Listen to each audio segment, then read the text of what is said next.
Have you ever wondered what it takes to be a fighter pilot? Today, we're talking with Casey Campbell. And in her words, she's a retired colonel who served in the Air Force for 24 years as a fighter pilot and senior military leader. She has flown 1,800 hours in an A-10 Warthog, including more than 100 combat missions protecting troops on the ground in both Iraq and Afghanistan. In 2003, Kim was awarded the Distinguished Flying Cross for heroism after successfully recovering her battle-damaged airplane after an intense close air support mission. Most recently, Kim has served as the director of the Center for Character and Leadership Development at the Air Force Academy. She is also the author of the best-selling book, Flying in the Face of Fear, A Fighter Pilot's Lessons on Leading with Courage. Thank you for being here, Kim. Welcome to the show. Thank you so much for having me. I really appreciate it. Hey, and tell everybody from your words, just give us a really quick synopsis of what your career has really been like. Yeah, it's a little bit crazy because I never thought I would stay in the Air Force as long as I did. I had this dream as a young girl to become a fighter pilot, and I just knew that it would be fun and exciting. And then I started flying and I started loving the mission and loving what I was doing. I found this passion and purpose and flying the A-10 and supporting our troops on the ground. And then I got the opportunity to lead these teams, small and large. At one point, I was leading a team of more than 1,000 people throughout South America and Central America. And I just found that I loved it. I've had this passion for helping others on their journey, and I really enjoyed it. And so I stayed a lot longer than I ever thought I would. So, what is the coolest skill you learned but you never thought would matter? And it really did, and it does.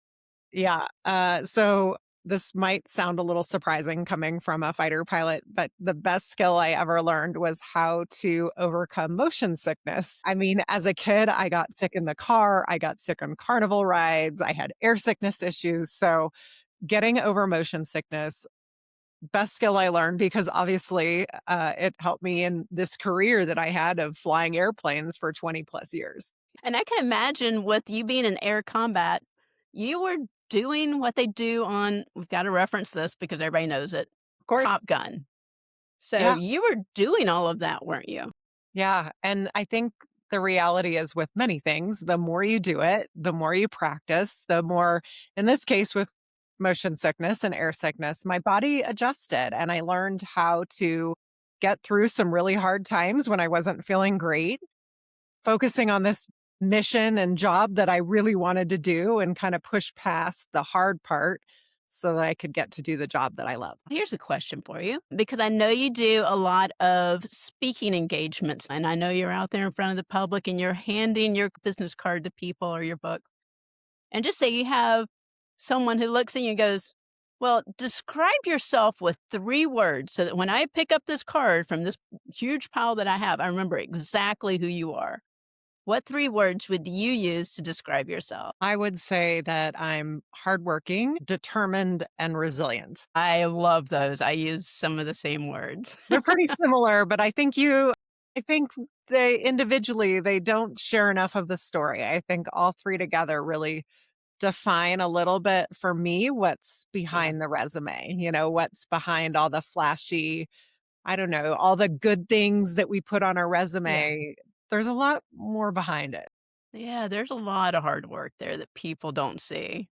What is the weirdest situation where one of your skills saved the day? This one actually goes back to high school for me.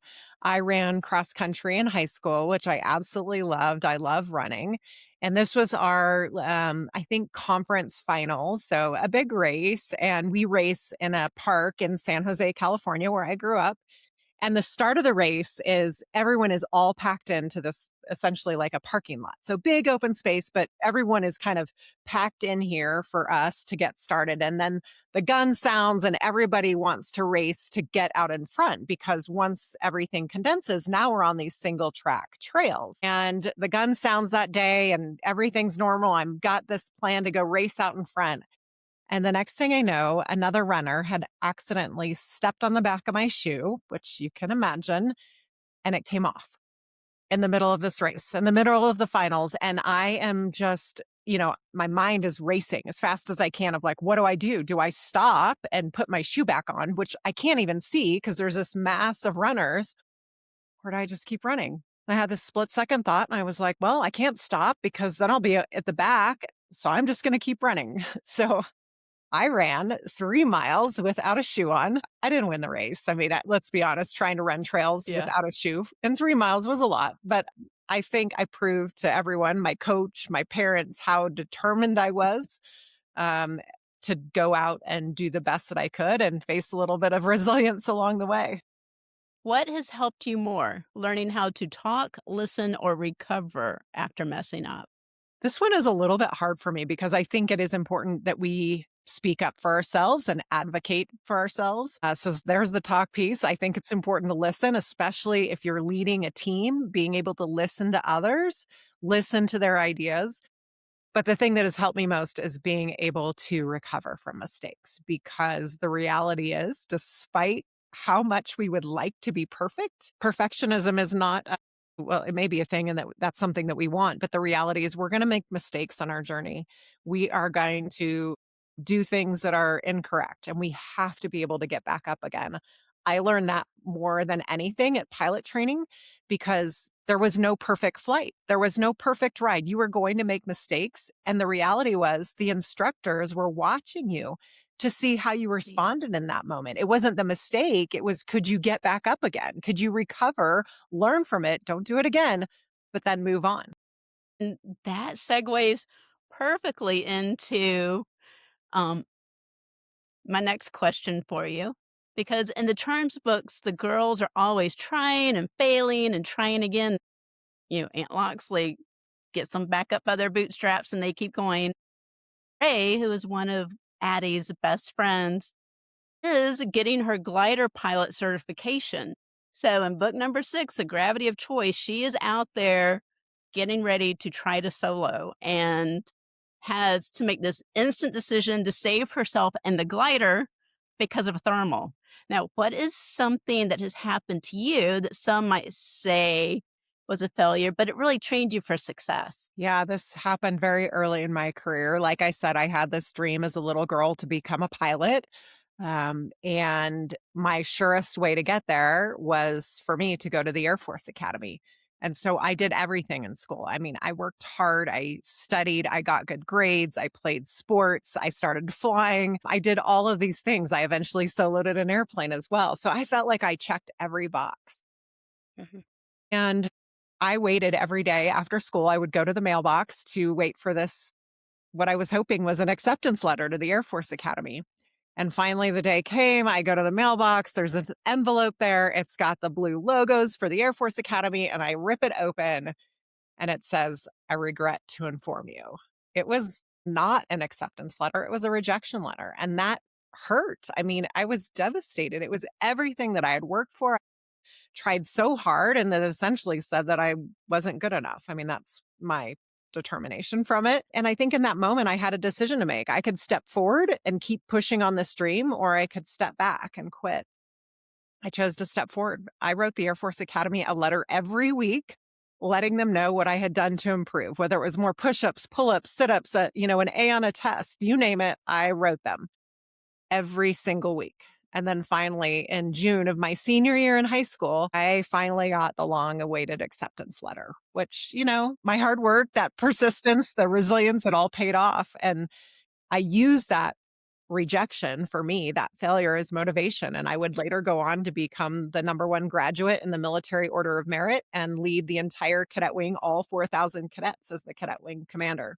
So I think sometimes it's that rejection, the failure gives you that spark, it gives you the motivation, it gives you the fuel to keep going.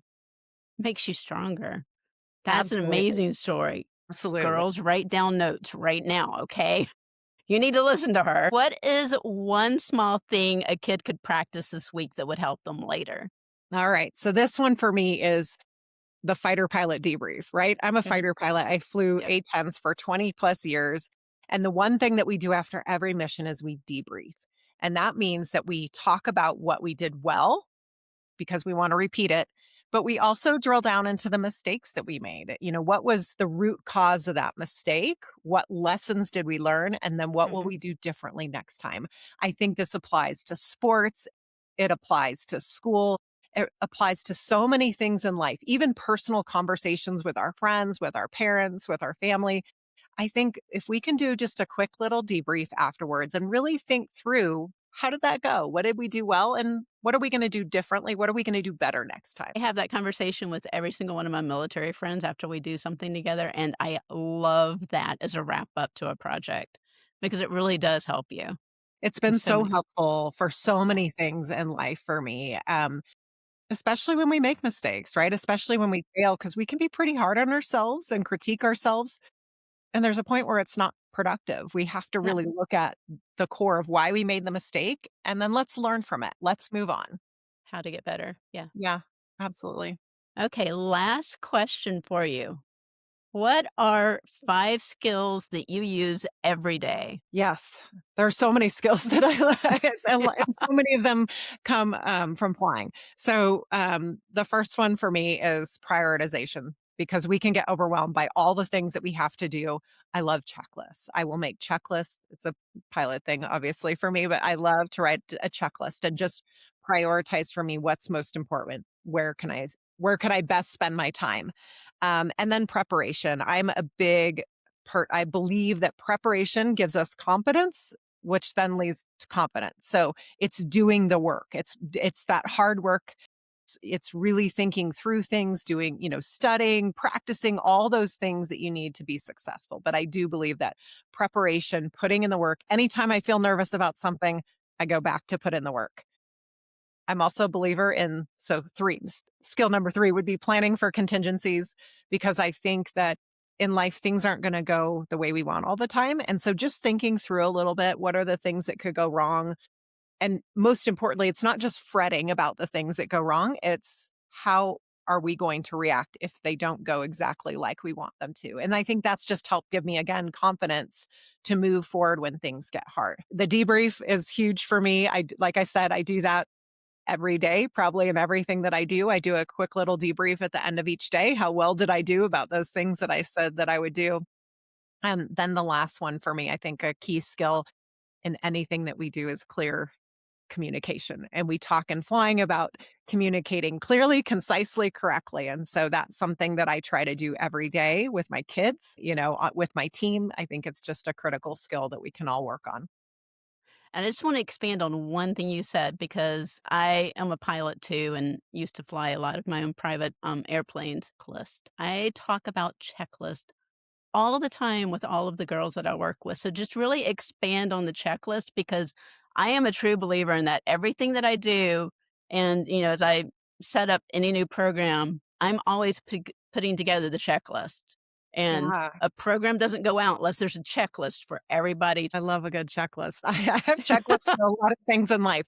I think, so in flying, the purpose of a checklist is that we don't miss something critical. It's to Mhm. when, in an emergency, especially, we make sure that we follow the steps. So we're not missing anything that's critical. It also means we don't have to memorize everything because we have a checklist to help Yep. us, with those steps. But I think, a checklist is so great because it can help us with packing our bag for the day. I mean, my kids have checklists to make sure before they go out to practice, do they have these things in their bag? Before I go do any sort of speaking event, I have a checklist of have I covered these things? Have I gone Mhm. through these things? When I travel, I have a checklist to make sure I have covered all the things that I need to do. I just think it's really critical. I think it helps reduce the stress because we have it. And then I think the other key thing is you go back and you update the checklist, oops, I forgot about that. Let me add that to the checklist. So I just think it helps with all that prioritization. It helps us with all the preparation. It can even help us with the contingencies that we face. Thank you for being on the show with us, Kim. Everyone, go check out what she does on her YouTube and LinkedIn channels at Kim-Casey-Campbell. You'll also find her on Instagram and Facebook. All of the links are going to be provided below, so don't worry. And take a look at her website, Kim-Casey-Campbell.com, to get a copy of her book, Flying in the Face of Fear, A Fighter Pilot's Lessons on Leading with Courage. And thanks for watching Books That Build Skills. If today's story sparked an idea, gave you courage, or helped you see what's possible, then it did its job. Now remember, skills aren't born, they're built. One choice, one challenge, one brave step at a time. So hit subscribe, share this with someone who needs it, and keep exploring, building, reading, and dreaming big. I'm Loxley Brown. This is Books That Build Skills, and you're just getting started.